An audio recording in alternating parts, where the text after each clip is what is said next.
Hey guys, Rich here, the Alternate Historian. I'm back for another episode of Unboxing Alternatives. This is a video show where I share with you guys books that are delivered to me, like this one. I don't know exactly what they are. I may have a good idea sometimes, but often it's just a surprise, and I just wanted to share, my reaction when I see what I got. And, maybe if you like it, you might want to check it out too. So with that being said, let's find out what I got. A lot easier than the last one. Oh, hello. Ooh. Looks like I got Tales from the Vatican Vaults. I'll make sure I don't cover up St. Peter's Basilica there. Edited by David V. Barrett. 28 Extraordinary Stories. We got Christine Catherine Rush. Oh, I know her. She, oh god. The Enemy Within. She did that. I really liked that book. That was a Sidewise Award winner, actually, and it was a really good book, so I gotta check out that story. We got Gary Kilworth, Mary Gento, KJ Parker, Storm Constantine. I don't really recognize any of those names. Let's find out a little bit more. 28 science fiction and fantasy stories based on an extraordinary alternate history. Alright. A compelling collection of original stories based on a startling alternate world premise. Pope John Paul I did not die a month after his succession in 1978, but lived on for more than 30 years. How old was he? I gotta check that. If anyone knows, let me know in the comments how old Pope John Paul I was and whether him living 30 years seems reasonable. Becoming the most reforming pope of all time. Awesome. In addition to relaxing the rules on birth control and priestly celibacy, he throws open the most secretive archives of the Vatican Library, containing documents suppressed and hidden away for years. These accounts, hitherto fiercely guarded, shed shocking new light on the history of the world. If they are true, much of what has been commonly accepted about the past will have to be radically rewritten. Alright, we got two things here, just based reading on these two paragraphs, that I want to comment on.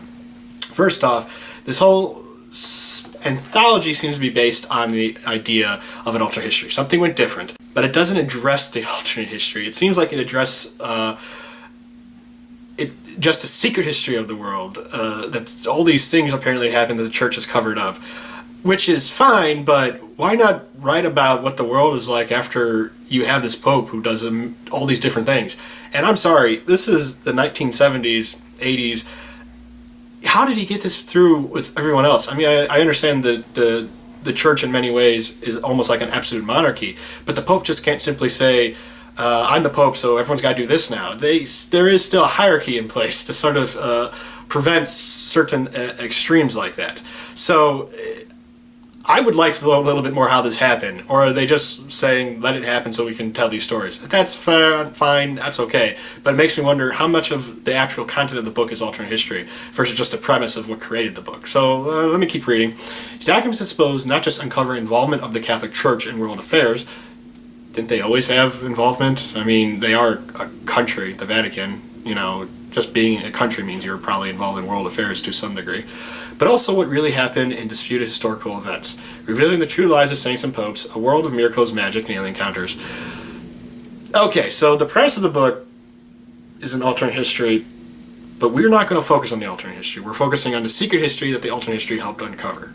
Alright, it may be entertaining. I'm not that dismissive of secret histories and conspiracy theories when it comes to fiction, because they can be used to tell an entertaining story.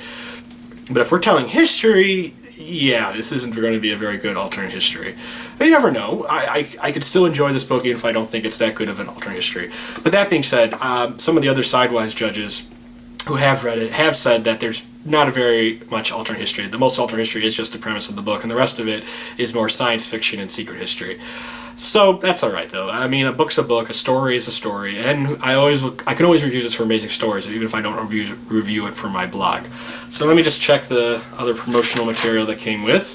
Oh good, this is just a receipt.